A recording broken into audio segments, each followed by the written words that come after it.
Welcome to Cut Through, the podcast that helps to make video content accessible to more creators. We cut through the noise on a wide range of topics to help you break down those barriers and bring your ideas to life. In this episode, we're diving into what's actually involved in creating animated explainers, building storyboards, and bringing everything to life through animation. Let's get started. So, what are we talking about today, Mike? Yeah, let's talk about animated explainers. But specifically, what about animated explainers? I think, very lightly, why you would need an animated explainer. But more importantly, once you know that why, which we'll cover very, very briefly, how to get an animated explainer commissioned. Yeah, so the idea is you've made the decision, you want one, and now you got to go find someone to help you make it. And bottom line is you want to be very satisfied with the outcome, both from a budgetary perspective, but also from a does this do what I wanted it to do? Yeah, how to commission an animated explainer without getting burned, because there's a lot of opportunities out there to get burned. How do people get burned? What are the traps? I think trap number one, not understanding the service provider market, who's making animated explainers, the types of people, the types of organizations, the type of platforms. Understanding that landscape is pretty important. So understanding where to look. Correct. And then after you've started looking, understanding or finding out what the process is. Because the process, the steps involved in creating an animated explainer are really, really important. Yeah, so there's two big steps here. One is successfully identifying a partner to help you see through your vision, and then two, scrutinizing the process more than the creative idea, or equally the process itself will do the heavy lifting in determining whether you've had a successful experience or not. Why would people want to be doing animated explainers, Mike? And what type of animated explainers are we talking about? We're going to solidify. There's lots of different kind of animated explainers, or any kind of explainer video for that matter, depending on what you're trying to communicate and to whom you're trying to communicate, and potentially any media. And basically just thinking like old classic marketing, what stage of the communication process are you in will greatly determine the type of output you want to produce. So if you're going to reach out and you're going to say to somebody, hey, I like your work, I want to develop an animated explainer, here is the duration. I have a script, but it may need a bit of work, or I don't. Concept-wise, look, we've got some pretty good brand guidelines, and we already have some things that we've designed, or we don't have anything. We have a PDF that tells the story. We just want that animated. If you reach out, then you should be able to get a range based on that information of what you'd be typically looking at. You'll either get a per second range or a complete production range. It's establishing a common understanding of where you belong. And there is a look, again, now we're going sidebars here, but there is a potential nuance there is sometimes to make sure you're asking the same questions to each provider and you're showing the same examples, because you don't want to be comparing apples to oranges. So for example, if someone's quoting you 10,000 for one and someone's quoting you 50,000, there's probably a disconnect in communication right there. And if there's not, well, then you've just made your decision that someone's overpriced or someone's unrealistically underpricing. So first off, you've picked your examples from a portfolio or from a website, from a company. You've asked them with the variances that you have in mind for an estimated range. They should be able to provide it to you, because animated explainers are pretty formulaic in their approaches, even though there is nuance. The variance isn't that much. You should be able to get a good range estimate from a company. Once you have that range and you think that you might want to work, there is one very important step in deciding is you need to ask them about their processes. What are those key items of the process? Yeah, there's copy development, conceptualization, there's plates and pre-animation, and then there's animation and review. So they're the four process steps that we have. Copy development, which tends to be copywriting and copy editing, and that can be quite a complex step, which depending on how much information you bring to the table, but it can involve a lot of research because you have to understand nuances and things like that. You really don't want to be thinking about your exclusively about your visual treatment until you have some sense of what your messaging is going to be. Because I think the reason this is its own step is you want your messaging pretty much down at least 80%, 90% there, or maybe semantics before you even consider um, the concept of the storyboard, right? So locking in as much as reasonably possible, other than potentially regulatory or legal nuances on how you say a word, but basically the narrative should be locked in before you even bring the creative to the table. At the time that the copy is being developed, generally the teams should start to think about the concept and how it will come together with the copy. So we call that conceptualization, where we start to think about ideas, where we'll bring up examples or draw some ideas of what we think will work and how it will work. We'll come up with music and we'll think about the tone, we'll think about the pace. And that's when storyboarding could be, and we had a whole topic on storyboarding before, but that's where it's relevant is, and that's again a variable is understanding and putting on paper elements of your basically your ideas to get and then get buy into that. Then there's once you bought into the concept and it sounds good and you understand the direction. And keep in mind, more often than not with concepts have to be brought to life. They should then go through what we call a plates or a pre-animation process, which is designing the plates that are going to be animated. And that's important because that's the look. And you'll want that look to be signed off because you know how it's going to roughly work with the concept. Now you want to see what it looks like. And that look is critical. And once you get that look and you're like, yep, that works. And you normally, if it's 60 seconds, you'll probably walk away with 10 or 12 plates normally of pre-design, pre-animation work. And you will sign off on those. You'll want to look at them and sign off. Because once they're signed off, they're going to be brought to life by animators. So let's be super specific here. What types of things should a client look for that they're signing off on? Is it color? Color, shapes, looks, characters, whatever is in the concept. Too difficult to say without knowing what the concept is, but pretty much everything. If this is what your animation is going to look like, this is what it will look like. If you don't like it, you need to adjust it now. So you've gone from here's my message, here's how I see it looking, and step 3 is the first step in okay, this is physically what it's actually going to look like when you start getting designers involved. It's a very good way to look at it. So essentially, yes. So the concept, you kind of know what's going to work. Now you've got your plates and your pre-animation, which is the look. And now we're then going into the next phase, which is the animators and the review phase, which is taking those plates, applying them to the script and the concept, and actually bringing them to life.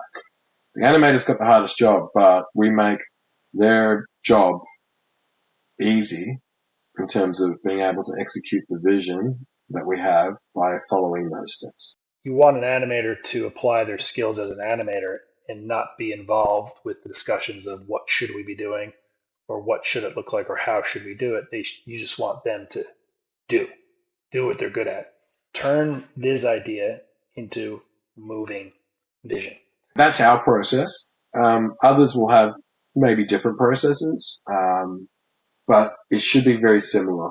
In fact, I would challenge the industry to follow that guideline. And part of that process, I guess, for people listening as well is understand to get the most out of your project with the provider is to understand your own process as well and make sure that's clear to the to who you're working with as well. Because, like you said, if if 5 people have to approve every step along the way, well, that needs to be considered in terms of the pace at which you do things and even the time allocated to get it done.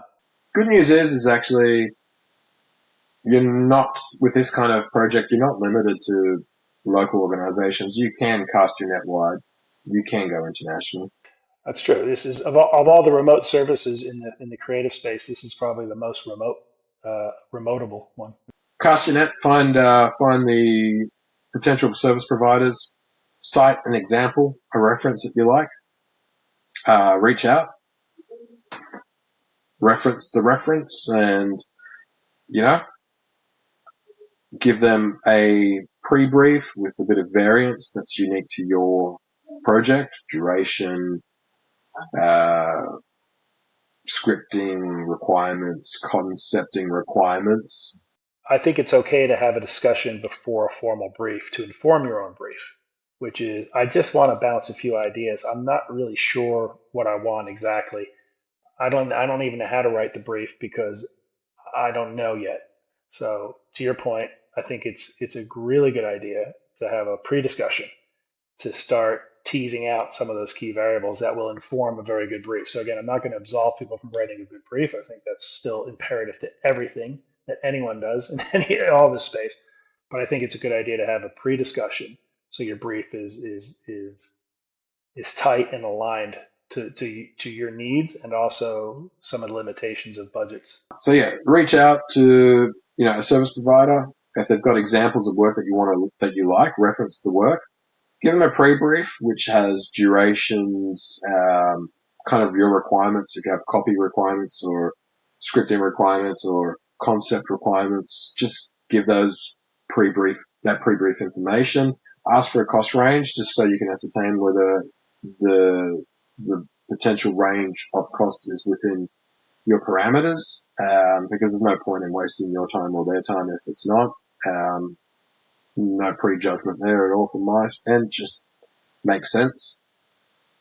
Once you kind of have a sense that they're potentially the kind of people you want to work with, then really dig deep and find out what their processes are. Process is everything when it comes down to creating an effective animated explainer. And as an example, the processes I think you should be looking for the copy development process, whether it's copywriting or copy editing, how long it takes, what their process for that is. I think the conceptualization process, what sort of ideas do they bring to the table or don't they? You know, that's really important. I think there's plates and pre-animation, which is where you begin to actually really define what's going to be animated before it actually gets animated. And 4 is the actual animation and review process. And get a sense on how long that will take. 6 to 8 weeks is probably the magic number. 6 weeks, give or take, is what I normally tell most people. And the review process, anywhere from 2 to 3 rounds. Now, saying that, with the review process, with animated explainers, if you follow a process, your review stage should be minor tweaks on the existing work. To use the analogy I had before, a good process for animated explainers is very much like a 4 by 100 meter relay where each step of that process passes the baton to the next. You can't really go back to stage 2, otherwise you're talking rescopes. So a good process avoids that. Right. And building on that is it's not just the process with the provider, it's the process that you have, your internal approval processes. So be cognizant of how many people need to be across things and use those 4 pillars that we just outlined as touch points for all the stakeholders that need to be involved. Meaning, you don't say, "Hey, I'll just do, me and my marketing colleague will handle the scripting and storyboarding and the plating, and then when it gets to animation, I'll send it to my boss. And then if he has a comment, you basically then there's no point sending to him or without a rescope. So get those anyone who's involved with the process. Those are the 4 points in time. I think you should focus on getting them involved. Get those people to sign off on copy, on the concept, the design plates. Then it's just final sign off, and then it should be a really painless and on budget and meeting expectations project, and everyone tends to be happy. Yeah, like that first leg of copy development is really it's clarity before creativity. It really is. And conceptualization is developing the look, the feel, the music, the pace. And, you know, that, that aligns kind of like the intent, the emotions. It gets it all down. Like, you know what you're working with. Before you execute, and the first step of the execution is the is the last two steps of our process, which is let's design and then let's animate. Stage 3, the plates and the pre-animation, that's all about,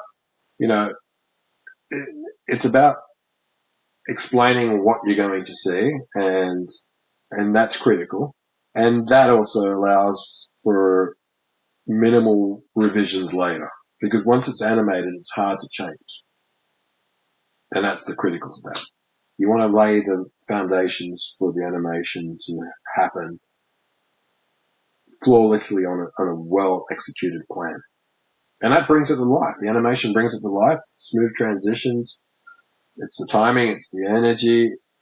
It's bringing it to life, and then you're just tweaking it at the end. So the scrutiny should occur at each major step along these four